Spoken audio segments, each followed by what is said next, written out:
So we've got Josh calling in Huntsville. If you want to give us a call like Josh, it's 866-494-9866. 866-494-WVNN. We want to hear from you. Josh, Huntsville, bring it in here, buddy. Hey, good morning, everyone. Good morning. I just wanted to make a statement about the rhetoric that Democrats are doing about the Supreme Court nominee. If the rhetoric was, to appeal the Affordable Care Act, if that was so grounded in legislation, then why would a third-party government be able to, break it up? And then also, too, about Roe versus Wade, if that was so grounded with a great ruling, then why are they scared that it's going to get overruled? I mean, if those are so grounded, then they would last a longer time. It would be constitutional. So that's just all I had. I think that rhetoric is really hurting their own case, and they don't even know it. But do you think that, Josh, for real? I mean, not that you think that if it was grounded, but do you think it's actually hurting them? Yeah, I do. I just don't think they realize, because a logical person would look at this and say, why would a third party of government let me stop you, though. Let me stop you. Because and I just want you to know, you and I, hey, we're on the same team. I mean, if you listen to the show for 3 seconds, we're on the same team. But I've been trying to struggle through, like, I would think the same way you do. In fact, I did for a long period of time. And then I realized that the statement you just made was the mistake I think you're making. You said logical people.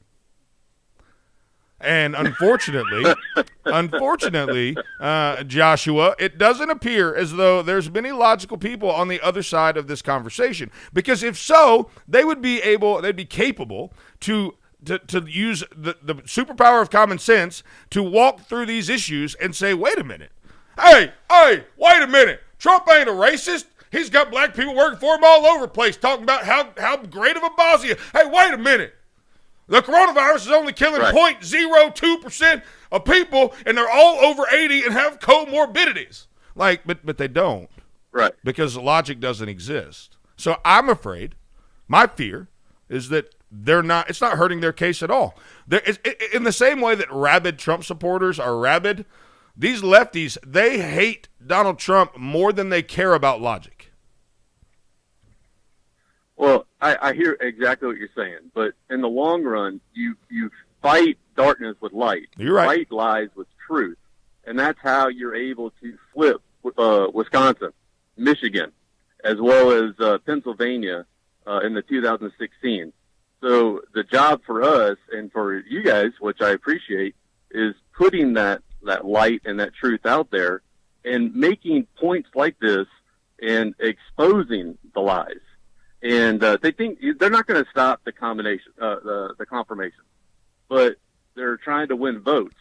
But you stop votes by just showing the illogical points that they're trying to make right here. And that's what I was saying. But I hear you loud and clear. It's definitely a battle, but it's something that is good for the good fight. No, absolutely, Josh. Thanks for the call. We interviewed Congressman Mo Brooks, when I first started the show, and one of the things that he and I discussed early on was like,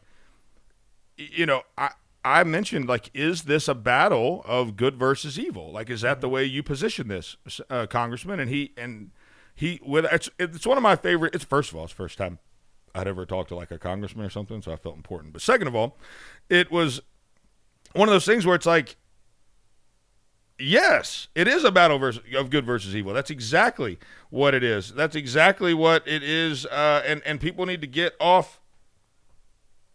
People need to get off the bench and into the game. And so you're right. You fight light with darkness. You fight truth or lies with truth. I mean, but it takes more than just a guy with a radio show. It takes everyone. Listen, everyone has a platform nowadays. Social media has given every one of you yahoos a platform. Right now, you're using it to helicopter parent and say, hey, humbly, I'd like to admit and tell you about my 7-year-old baseball player who's got 47 scholarships. But, hey, it's all Jesus. It's Jesus.